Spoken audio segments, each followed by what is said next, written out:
Okay. So ഇനി എങ്ങനെയാണ് heat ഉണ്ടാവുന്നത്? When electricity passing through the കണ്ടക്ടറിലൂടെ, ഈ വയറിലൂടെ ഇങ്ങനെ ഇലക്ട്രോൺ ചാർജുകൾ ഇങ്ങനെ നന്നായിട്ട് പാസ് ചെയ്തുകൊണ്ടിരിക്കുകയാണ്.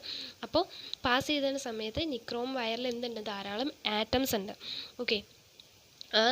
ഈ ആറ്റംസുമായിട്ട് ഈ ചാർജുകൾ നന്നായിട്ട് കൊളൈഡ് ചെയ്യുന്നു. നന്നായി ഇടിക്കുമ്പോൾ അവിടെ നന്നായി അവർ തമ്മിൽ ഒരു കൊളീഷൻ ഉണ്ടാകുമ്പോൾ അവിടെ നിന്നുണ്ടാകും ഒരു ഓപ്പോസിങ് ഫോഴ്സ് ഉണ്ടാകും, ഒരു ഫോഴ്സ്. അതാണ് റെസിസ്റ്റൻസ് എന്ന് പറയുന്നത് എന്താ? കറണ്ടിൻ്റെ ഫ്ലോയിന് ഓപ്പോസിങ് ഫോഴ്സാണ് റെസിസ്റ്റൻസ്. സോ ഇവർ തമ്മിൽ കൊളൈഡ് ചെയ്യുമ്പോൾ ഒരു എനർജി ട്രാൻസിഷൻ നടക്കുന്നു. ഈ എനർജി ട്രാൻസിഷൻ കാരണം നമുക്ക് അവിടെ എന്തുണ്ടാവും? ഒരു ഹീറ്റ് ഉണ്ടാവും. ഓക്കെ. എങ്ങനെയാണ് ഹീറ്റ് ഡെവലപ്പ് ചെയ്യുന്നത്? ചാർജുകൾ ട്രാൻസ്ഫർ ചെയ്യുന്നു. അപ്പോൾ ഇവിടെ ആറ്റംസ് ഉണ്ട്, ആറ്റംസുമായിട്ട് ഇവർ കൂട്ടിയിടിക്കുന്നു, കൊളൈഡ് ചെയ്യുന്ന സമയത്ത് the collision transfer energy from electron to atom. ഇലക്ട്രോണിൽ നിന്ന് ആറ്റത്തിലേക്ക് എനർജി ട്രാൻസ്ഫർ ചെയ്യുന്നു. Atom starts to vibrate and generate heat. Atom vibrate ചെയ്യാൻ തുടങ്ങുന്നു, ഹീറ്റ് ജനറേറ്റ് ചെയ്യുന്നു. ഓക്കെ. അപ്പോൾ ഈ ഹീറ്റ് കണ്ടുപിടിക്കണം. ഓക്കെ. നമുക്ക് എത്ര ഹീറ്റ് ജനറേറ്റ് ചെയ്തു എന്ന് നമുക്ക് കണ്ടുപിടിക്കണം. അപ്പോൾ കണ്ടുപിടിക്കാൻ നമുക്ക് എന്ത് വേണം? ഇക്വേഷൻസ് വേണം. അപ്പോൾ അത് ഹീറ്റ് കണ്ടുപിടിക്കാൻ വേണ്ടിയിട്ട് നമുക്ക് കുറച്ച് ഇക്വേഷൻസ് ഉണ്ട്.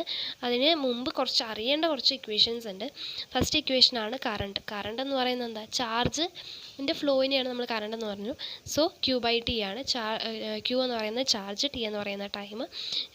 ചാർജിൻ്റെ യൂണിറ്റ് ആണ് കുളോംബ്, ടൈമിൻ്റെ യൂണിറ്റ് നമുക്കറിയാം സെക്കൻഡ്സ് ആണ്. Next potential difference. What is potential difference? Potential ഡിഫറൻസിന് തന്നെയാണ് നമ്മൾ വോൾട്ടേജ് എന്ന് പറയുന്നത്. അതിൻ്റെ യൂണിറ്റ് ആണ് വോൾട്ട്.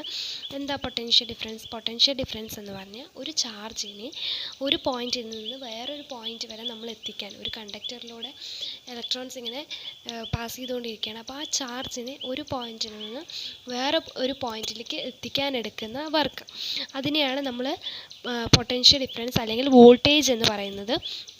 വോൾട്ടേജിൻ്റെ ഇക്വേഷനാണ് ഓംസ് ലോ അനുസരിച്ച് voltage V is equal to IR ആണ്. I is current and R is resistance. So V is equal to IR. നമ്മൾ പറഞ്ഞു it is the work done to carry charge. ഒരു ചാർജിനെ ഒരു പോയിന്റിൽ നിന്ന് വേറൊരു പോയിന്റിലേക്ക് എത്തിക്കാൻ എടുക്കുന്ന വർക്കാണ് പൊട്ടൻഷ്യൽ ഡിഫറൻസ് എന്ന് പറഞ്ഞു. അതുകൊണ്ട് തന്നെ നമുക്കതിനെ W/Q എന്ന് കൂടി എഴുതാം. W എന്ന് പറയുന്ന വർക്ക്, Q എന്ന് പറയുന്നത് ചാർജാണ്. ഓക്കെ. പൊട്ടൻഷ്യൽ ഡിഫറൻസിൻ്റെ യൂണിറ്റാണ് വോൾട്ട്. Next work. എന്താ വർക്ക് എന്ന് പറയുന്ന ഒരു പ്രവൃത്തി. ഇവിടെ എന്താ നമ്മൾ ചെയ്യുന്ന പ്രവൃത്തി എന്ന് പറഞ്ഞാൽ ചാർജിനെ ക്യാരി ചെയ്യുക. So work is equal to, ഇവിടെ നമ്മൾ നേരത്തെ എഴുതി potential difference is equal to work ആണ്. അപ്പോൾ അതിൽ നിന്ന് വർക്ക് എന്താണ്? W ഇസ് ഈക്വൽ ടു ഈ Qനെ ലെഫ്റ്റിലേക്ക് കൊണ്ടുവരുമ്പോൾ work is equal to charge into voltage. ഇവിടെ ചാർജുകൾ ചെയ്യുന്ന വർക്ക് എന്ന് പറയുന്നത് ചാർജിൻ്റെയും വോൾട്ടേജിൻ്റെയും പ്രോഡക്റ്റാണ്. വർക്ക് ഇവിടെ വോൾട്ടേജ് ഇസ് ഈക്വൽ ടു വർക്ക്/Q എന്ന് പറയുന്നു. സോ വർക്കിനെ അവിടെ നിർത്തിയിട്ട് Qനെ ഇപ്പുറത്തേക്ക് കൊണ്ടുവരുമ്പോൾ ചാർജ് ഇൻറ്റു വോൾട്ടേജ് എന്ന് വരും. നെക്സ്റ്റ് പവർ എന്ന് പറയുന്നത് നമ്മൾ എത്ര പ്രവൃത്തി ചെയ്തു, ഇത്ര ടൈമിനുള്ളിൽ എത്ര പ്രവൃത്തി ചെയ്തു, അതാണ് അയാളുടെ പവർ. ഇപ്പോൾ ഒരു വ്യക്തി 2 ദിവസം കൊണ്ട് ഒരു ജോലി ചെയ്യുന്നത്, രണ്ടാമത്തെ വ്യക്തി ഒരു ദിവസം കൊണ്ട് അതേ ജോലി ചെയ്യുമ്പോഴും ഏറ്റവും കൂടുതൽ പവർ ഉള്ളത് ആർക്കാ? രണ്ടാമത് ചെയ്ത വ്യക്തി. അതേപോലെ ഇവിടെ ചാർജസിൻ്റെ കേസിൽ വരുമ്പോൾ നമ്മൾ ചാർജസ് ആണ് എടുക്കുന്നത്. സോ ചാർജ് ഒരു പോയിന്റിൽ നിന്ന് വേറൊരു പോയിന്റിലേക്ക് ചാർജ് ട്രാൻസ്ഫർ ചെയ്യാൻ എടുക്കുന്ന ആ ഒരു ടൈം റേറ്റിനെയാണ് അവിടെ നമ്മൾ പവർ എന്ന് പറയുന്നത്. So power is also energy by time എന്നും കൂടി എഴുതാം. പവറിൻ്റെ ഇക്വേഷൻ എങ്ങനെ കണ്ടുപിടിക്കാം? നമ്മൾ already power is equal to work time ആണെന്ന് പറഞ്ഞു. ഇവിടെ വർക്ക് നമ്മൾ ഓൾറെഡി കണ്ടുവച്ചിട്ടുണ്ട്, QV. സോ QV/T എന്ന് എഴുതി.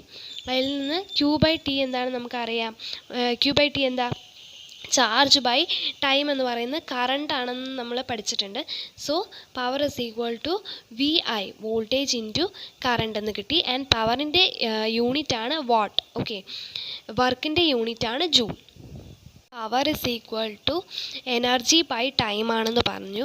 സോ T എന്ന് പറയുന്ന സെക്കൻഡ് ടൈമിൽ ബാറ്ററി സപ്ലൈ ചെയ്യുന്ന എനർജി എന്ന് പറയുന്നത് P/T, അല്ലെങ്കിൽ PT is equal to VIT എന്ന് വരും. ഇവിടെ നമ്മൾ യൂസ് ചെയ്യുന്ന ആ എനർജി എന്ത് എനർജി ആയിട്ടാണ് മാറുന്നത്, കൺവേർട്ടഡ് ആവുന്നത്? ഇപ്പോൾ ഒരു കണ്ടക്ടറിലൂടെ കറണ്ട് പാസ് ചെയ്തുകൊണ്ടിരിക്കുകയാണ്, ധാരാളം കുറച്ച് T ടൈമിൽ പാസ് ചെയ്തു. അവിടെ എനർജി കൺവേർഷൻ എന്തായിട്ടാണ് നടക്കുന്നത്? ഹീറ്റ്. സോ നമ്മൾ ഈ പി ടിക്ക് പകരം എച്ച് നിട്ടു. Heat is equal to V I T, voltage into current into time. അതിൽ നിന്ന് നമുക്ക് ഓംസ് ലോ അനുസരിച്ച് V is equal to I R ആണെന്ന് അറിയാം. V is equal to current into resistance ആണെന്നറിയാം. സോ എച്ചിന് വിൻ്റെ സ്ഥാനത്ത് ഐ ആർ ഇട്ട് കൊടുക്കുമ്പോൾ H is equal to I R I T into I T, that is equal to I square R T എന്ന് വരും. സോ ഒരു കണ്ടക്ടറിലൂടെ കറണ്ട് പാസ് ചെയ്യുകയാണ്. അതിന് ആർ എന്ന് പറയുന്ന റെസിസ്റ്റൻസ് ഉണ്ട്. ടി ടൈമിൽ അതിലൂടെ കറണ്ട് പാസ് ചെയ്യുകയാണെന്നുണ്ടെങ്കിൽ അതിൽ ഉണ്ടാവുന്ന ഹീറ്റ് കണ്ടുപിടിക്കാനുള്ള ഇക്വേഷനാണ് H is equal to I square R T joule. Joule എന്ന് പറയുന്നത് ഹീറ്റിൻ്റെ യൂണിറ്റാണ്. ഹീറ്റ് ഡയറക്റ്റ്ലി പ്രപ്പോർഷണൽ ടു ഈ ഐ സ്ക്വയറും ആറിനും ടിക്കും ഡയറക്റ്റ്ലി പ്രപ്പോർഷണലാണ്. കറണ്ട് കൂടുമ്പോൾ ഹീറ്റ് കൂടും, റെസിസ്റ്റൻസ് കൂടുമ്പോൾ ഹീറ്റ് കൂടും, ടൈം കൂടുമ്പോഴും ഹീറ്റ് കൂടും. ഓക്കെ, ഹീറ്റിൻ്റെ ഒരു ഇക്വേഷനാണ് H is equal to V square R by T. ഇപ്പോൾ നമുക്ക് ഹീറ്റിൻ്റെ വോൾട്ടേജും റെസിസ്റ്റൻസും ടൈമുമാണ് തന്നിരിക്കണമെന്നുണ്ടെങ്കിൽ നമുക്ക് ഏത് ഇക്വേഷൻ വെച്ചിട്ട് ചെയ്യാം?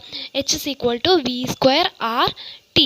ഓക്കെ, ദെൻ ഹീറ്റിൻ്റെ തന്നെ വേറൊരു ഇക്വേഷനാണ് voltage into current into time V I T. ഇത് എങ്ങനെ കിട്ടിയെന്ന് വെച്ചാൽ H is equal to I square R T. അതിൽ ആറിന് resistance is equal to Ohm's law അനുസരിച്ച് വോൾട്ടേജ് ബൈ കറണ്ട് ആണെന്ന് അറിയാം. സോ ആറിനത് സബ്സ്റ്റിറ്റ്യൂട്ട് ചെയ്യുമ്പോൾ H is equal to I square V I T, V by I T എന്ന് വരും. That is equal to V I T.